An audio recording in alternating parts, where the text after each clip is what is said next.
we can move forward to my favorite headline of the year, Le'Veon Bell versus Shrimp Bayless.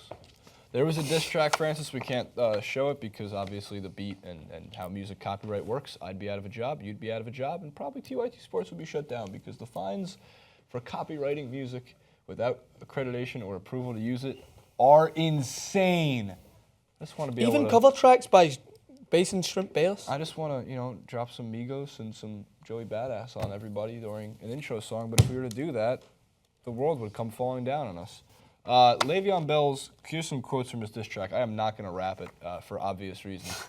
I think you sick like a germ. You keep on talking all that nonsense. I'm going to call Richard Sherm. Not bad. The shrimp. He know he act crazy, deflate you just like I'm Brady. He's talking about Skip Bayless. I guess your visions are blurred. I guess the only way you'll like me is if I play for the Spurs. He's not Damian Lillard, but it's not. Look, I'm not going to rap it. You can't shake your head. I'm not going to rap it. I know my limits. Rap it. You're going to rap it. Yeah. Yeah, because I think some of those are pretty decent, so I want to do them the justice. I think you sick like a germ. You keep on talking all that nonsense. I'm going to call Richard Sherm. Ooh, that's a tough line. The shrimp, he acting crazy. Deflate you just like I'm Brady. That's pretty tough. Like that's a way better line than what you said. And I guess your visions are blurred. I guess the only way you'll like me if I play for the Spurs. Nice. That one flowed. That one's beautiful. That one flowed. All right, now we can move on. Any more? Do we get any freestyle? One line? No, he's out. He just dropped the mic. Damn. Obama out. You're like Kanye. You get like 3 verses and done. But This industry crazy. He fucking runs out the door. Jacoris drops the mic, hits end record, and he walks out. Shrimp Bayless. Shrimp Bayless. It flows off the tongue. I know, it's all I'm going to refer to him now. And here's what I love even more. Skip wasn't immature about it. Shrimp Bayless himself sent this tweet and then had 2 quotes in the following. Hi, this is Shrimp Bayless. I will respond to Le'Veon Bell this track tomorrow at 9:30, Fox Sport 1, live from Discovery Green in Houston. God. It said I wish he changed his name to Real Shrimp Bayless. That would be the I'm best. sure there's going to be one now. It's just going to be a picture of a nice piece of jumbo shrimp. This was his response. In all seriousness, I really like the track. Le'Veon could rap. Le'Veon could write lyrics. Those were cleverly written. I like the beat. I like his execution. I especially love the line, which made me laugh out loud for the first time I heard it. Guess the only way you'll like me is if I played for the Spurs. You want to rap that, Skip Bayless? No? I was gonna say you fucked it up again. Like that's definitely Skip Bayless rapping back. Right, him clap back. All right, and then there's one more, I believe, which he talks about Le'Veon again, right? Now to Le'Veon's message to me in the track. Once again, Le'Veon has insulted me without refuting me. I'll say it again, insulting me without refuting me, my on-air points. The insults do not bother me. They're like sticks and stones. I shrug them off. I chuckle at them. Whatever. Good for Skip Bayless, man. We talk about this all the time. There's a reason Skip Bayless is paid very, very well. There's a reason Skip Bayless has ratings. It's because he is entertaining, and people either watch him because they like to watch him or they watch him because they hate to watch him. And like they said all the time, you guys wish you could be Skip Bayless. I don't want to be Skip Bayless. I wish I had a platform to the size that Skip Bayless has. Right? So by all means, he worked hard to get there. You can't discredit it. Obviously, from the last Complex interview, he's in the gym. Doing half reps.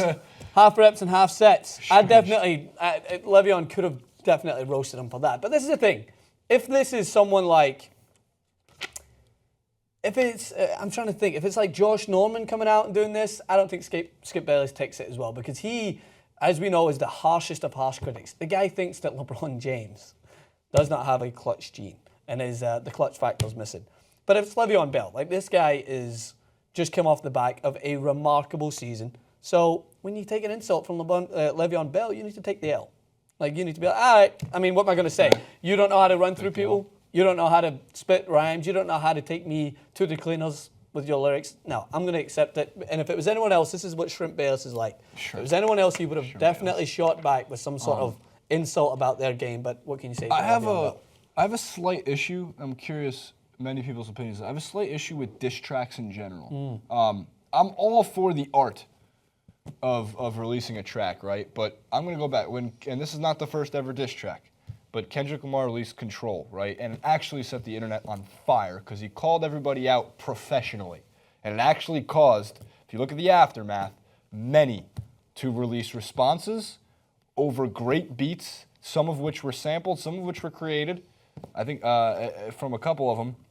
But now I feel if you go on like Hot New Hip Hop, every day there's X releases diss track about Y, and it actually sounds like they wrote it that night, and then they recorded it that night, and they're like, I'm just gonna get my thoughts out there, and that's all cool and everything, but maybe save that for when you do Sway in the Morning or the freestyle, like that kind of thing, because I think you're starting to take away from like the actual music of it, and it's short-sighted. So Le'Veon can do a diss track because he's a fucking football player, man. He's gonna go after Skip Bayless.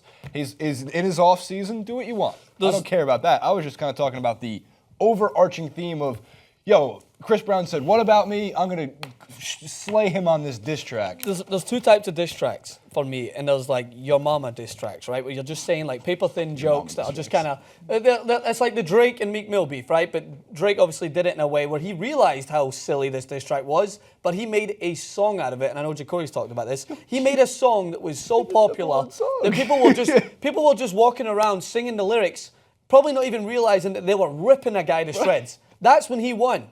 Because diss tracks in the past, as you mentioned, like the ones that can also win are the ones that have deep meaning. Like Kendrick Lamar, J. Cole put themselves in a category along with those in the past that used music to shout not just against people, but against organizations and against things that really had meaning to them. J. Cole took that very same path. His track about Kanye West, it wasn't to make a paper-thin comment, Kanye, you dress like this, I'm going to rip you to shreds. No, it was like, you were my idol. Oh, yeah. Everything that you stood for, I believed in, and then you let me down. That is a lot more effective when you listen to the lyrics in comparison to be like, even when she said you're better as friends. That's funny, because now it actually came to fruition. Seems like better of friends. Like, Drake was literally sitting there like, I'll wait for this. Yeah, so I gotta give. Again, I wasn't a big fan of Drake. I'm still not someone who would label himself a fan of Drake, but I do respect the living hell out of. He wants his own talk show. And one of my friends put in perspective. He said, "If you had Drake money, you wouldn't sit courtside at every NBA game." And I go, "Well, I have no response to that. Therefore, I think I have to like Drake now." Because I used to be like, "Oh, he's just like a fair weather fan." You know, I thought some of his lyrics, for the most part, you know, talking about coming from nothing when you were a child star actor, like those kind of things. But then again, it's wrong of me to ever judge because I don't know what happened during those times. I don't know what happened before those times. So I'm clearing the air on my opinions of Drake. I don't love his music, but I respect it. And I've also heard one of my favorites, one of my idols in rap and hip hop and music, Nas, say he credits Drake to actually reviving hip hop and taking it in a slightly different direction, but also keeping it new, relevant, all those things. And if Nas is saying that, here's what I can tell you. Nas is a shit ton smarter than anybody I know. To quote an amazing movie that everyone should see, La La Land. Oh my God. You're too focused on the old shit. You got to worry about the future and innovating, keeping it fresh and getting new people interested. Was that John Legend that said that in the movie? Yeah. Yeah, it was his character. Even John Legend as an actor is like, it's so nice to be here.